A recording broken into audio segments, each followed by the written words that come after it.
The success and evolution of a financial practice is a journey. And any journey starts with knowing 2 points: where we're going, but more importantly, where we are today.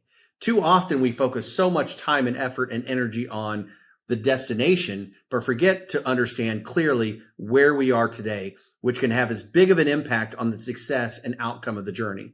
So join me today as we dig into the 3 phases of an advisor's practice, where these 3 phases help you better understand where you are today, but ultimately lead to better success outcomes for the evolution of your practice.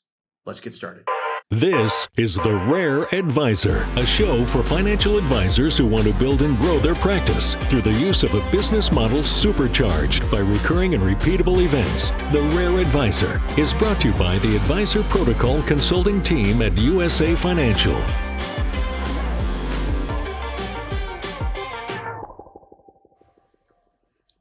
Welcome back to another edition of The Rare Advisor. I'm your host, Aaron Grady. And with me again today is my friend and mentor, Steve Phillips, Chief Practice Management Officer at USA Financial. Thanks again, Steve, for joining me. Mr. Grady, I'm glad we're making this a regular occurrence. I really enjoy being on with you. I mean, pretty soon I'm just going to have you as my co-host. I like it. I'm gonna write that down. So we got it. Co-host. Nice. I've asked you here today. You and I were having this conversation.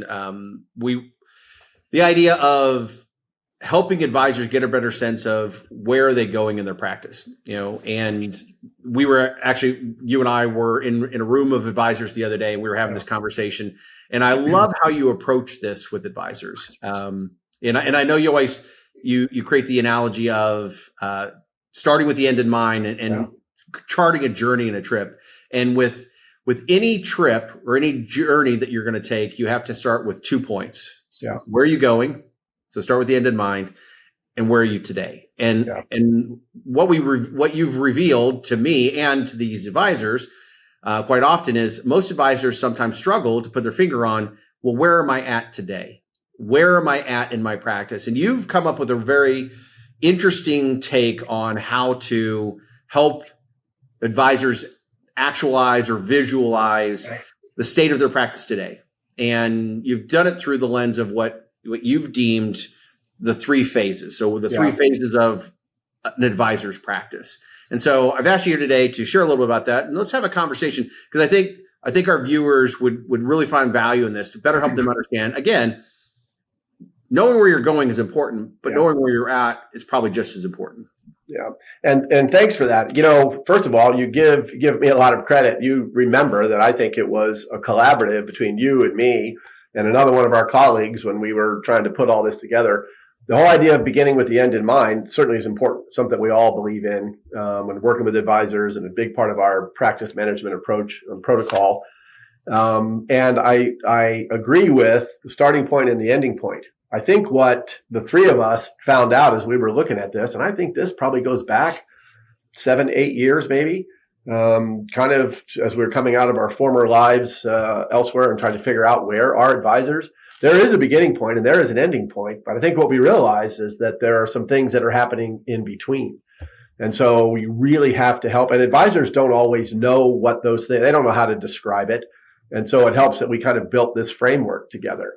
The other thing that I like about this approach is one of the things I really believe in is that as we're starting to help advisors or talk to advisors that might be considering working with us or whether they should stay or move or whatever, is before we can talk about these best practices ideas that every organization wants to talk about, and we sure have some really special things that we can do for advisors, I think there's a number of appropriate questions to ask to find out where an advisor is. And this is kind of back to your first point.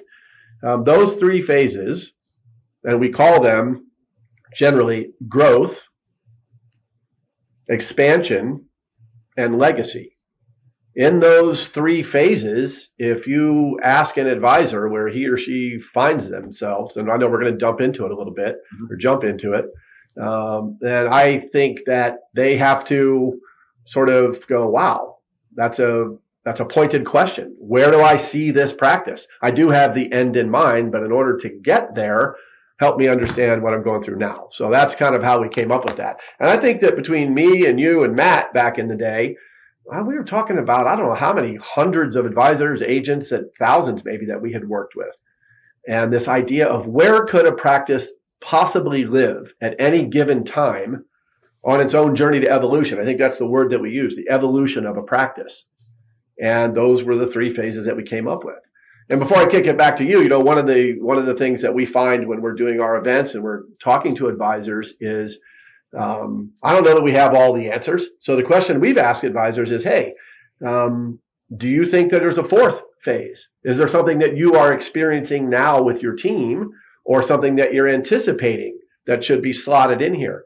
And interestingly, we've never had anybody say anything else. So it seems that the growth, expansion, legacy track is one that most advisors and teams can relate to. I think, and as we dig a little deeper into the specifics around what is growth, what is expansion, what is legacy, I think that'll help our viewers get a better handle on it. But you're right. I think they encapsulate enough of what goes on in an advisor's practice that you're right. Yeah. There's not a need for a fourth because the three.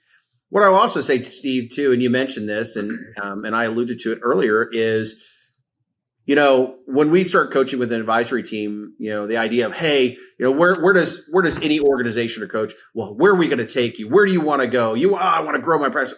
That's all well and good. Yeah. But understanding the dynamics of what's going on in your practice today and the things that are opportunities inside of your business based off of these three phases of where you live today are just as important because it factors in, again, in the journey.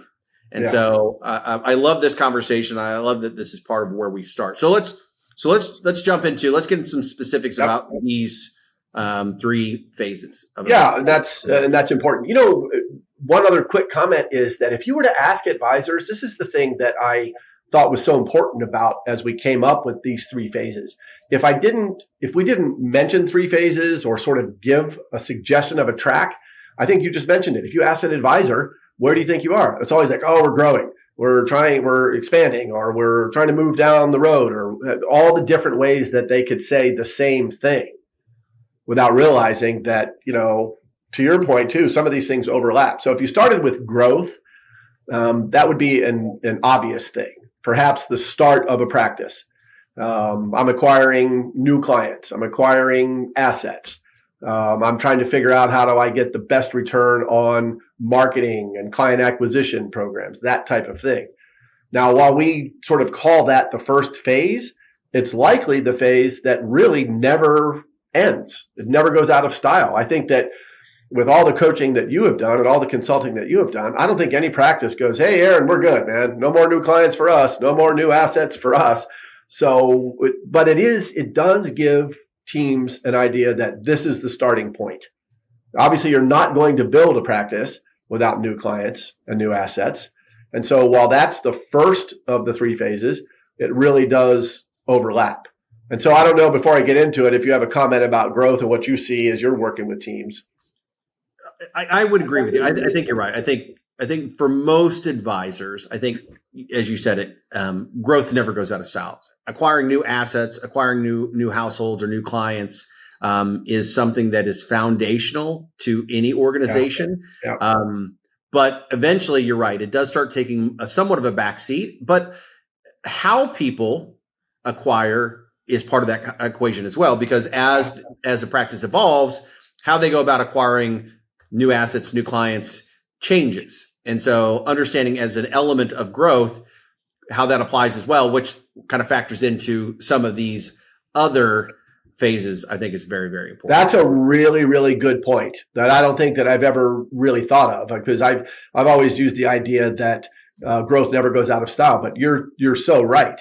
As we get to the next phase that we call expansion, and the word, if we were going to attach a single word to any of these phases, we hear the word scale, right, in expansion.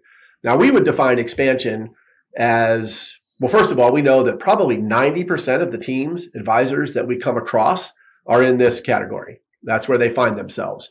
And they can describe it different ways. We've done some things really, really well, and we need to find ways to do more of that. Maybe it's creating time. We've we've thought of things as a team that we've not done to this point.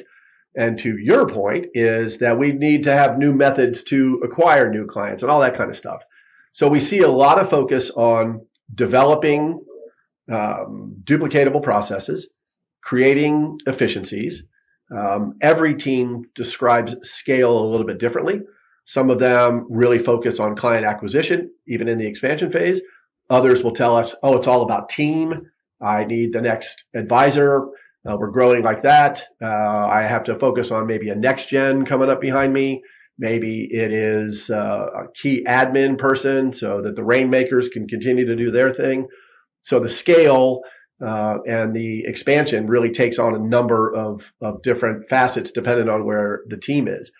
The other thing that's attached to that are things like, I've hired the teammates. I've hired those new key members. What do I do to keep them around? And so you and I talk a lot about career tracks. Yep. How do we train our teams? How do we, we talk a lot about, Aaron, about competitor proofing clients. What about competitor proofing staff? Because we know that that's a thing. So anyway, those are just a few of the really key things while always trying to increase enterprise value. All of these things have an effect on the enterprise value of a firm. And different firms describe it different ways. But those are some of the key things that we would see in that phase. Yeah, I think you hit the nail on the head.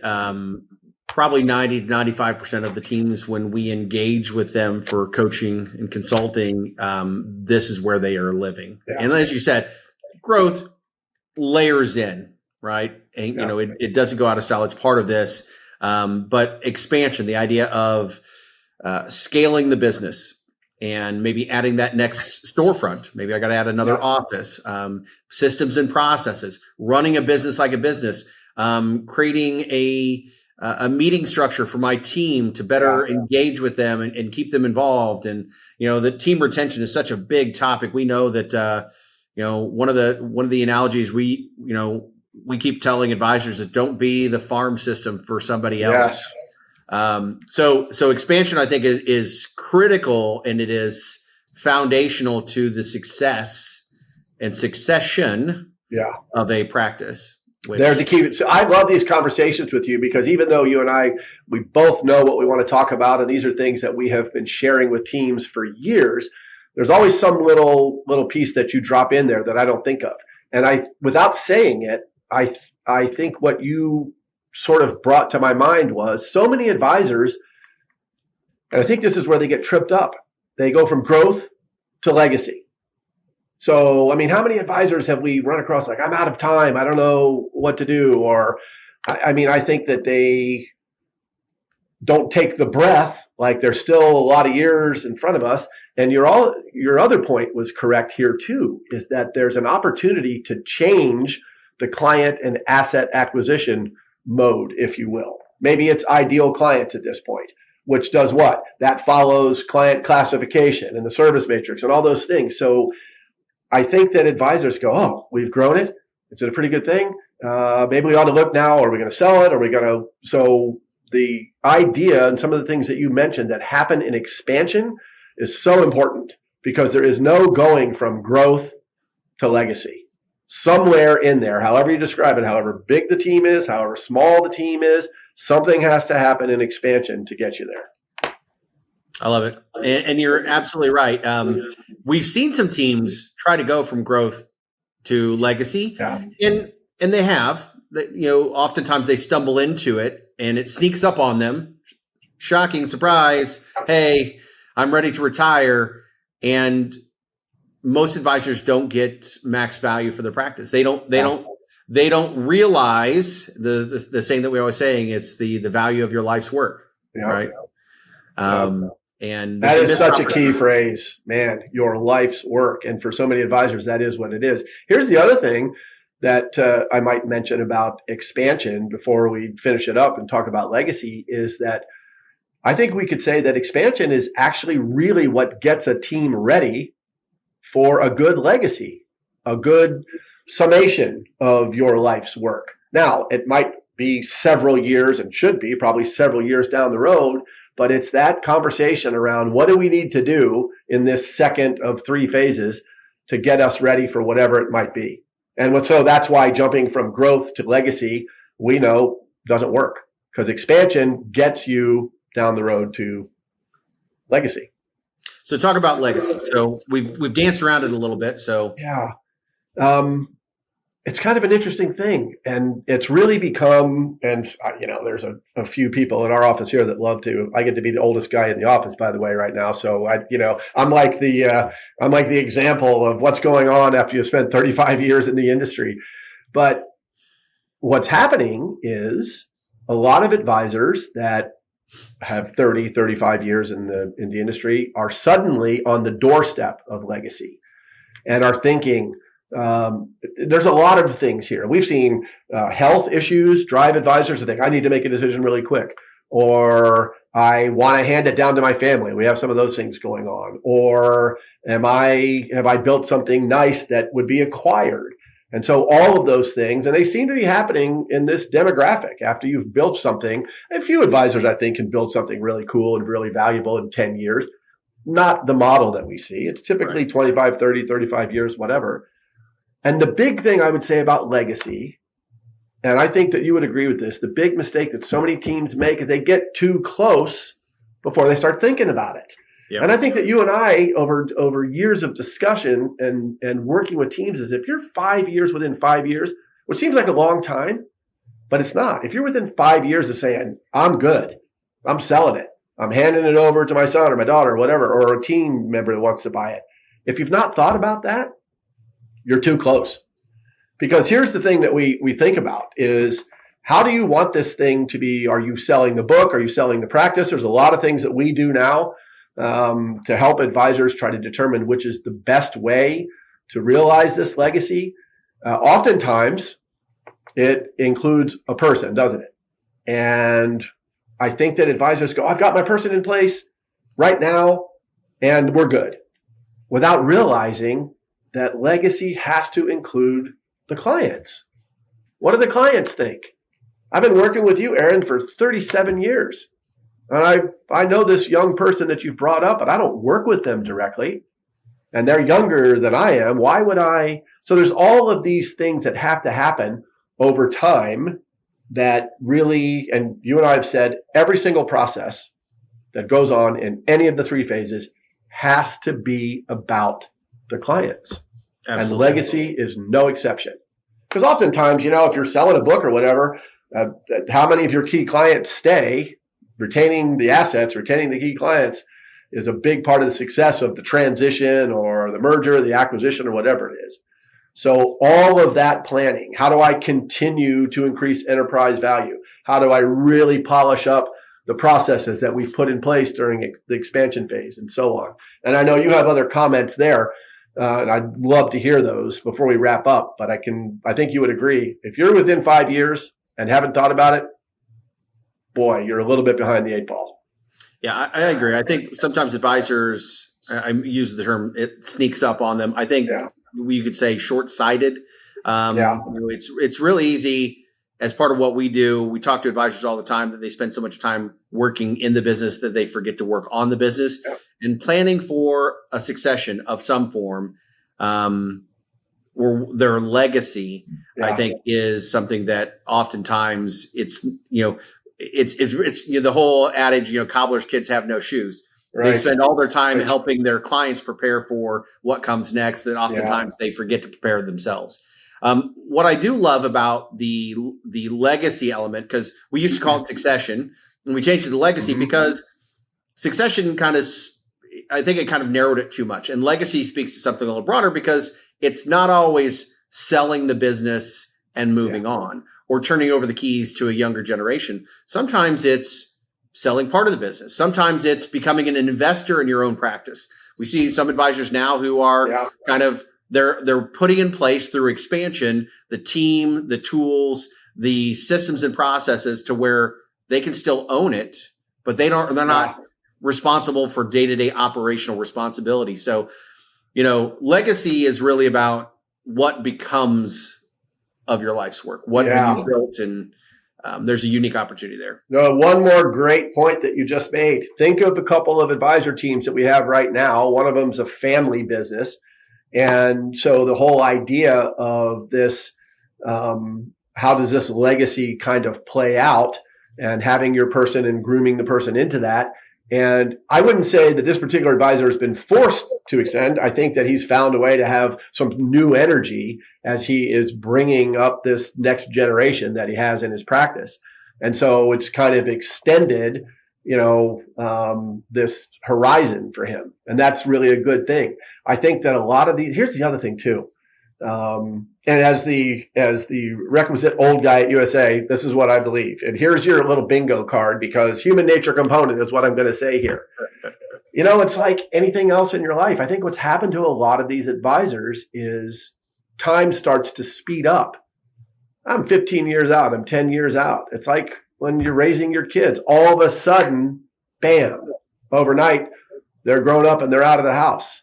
I think a lot of advisors sort of got surprised by how fast the time goes. They're enjoying the business. They're growing the business. Things are going well. All of a sudden, it could be an age thing. It could be a health thing. It could be just that I'm done. I'm ready and I'm too close and so I think that you and I might agree that might be the most key thing that we're focusing on these days as this whole generation of advisors is trying to determine, is it time? Am I ready? Have I missed something? That's great conversations to have. It creates a unique opportunity. And, just as we kind of wrap up here today, and I appreciate you being with me today, Steve, these are such great conversations and the topics are important. We had a conversation with a group of next gen advisors a week or so ago. And for them, the idea of succession or legacy is what role do they play in this?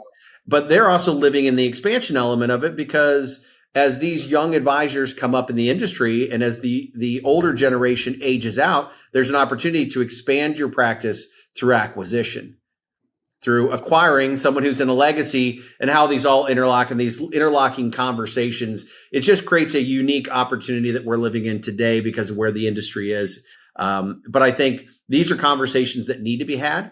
And I think that these are conversations, as you said, the reason why we have these so early in our coaching with advisors is because most conversations anybody ever talks about when an advisor is considering a new relationship or maybe acquiring a coach or a consultant or a new affiliation, it's usually always focused on what can you do for me to help me get where I'm going?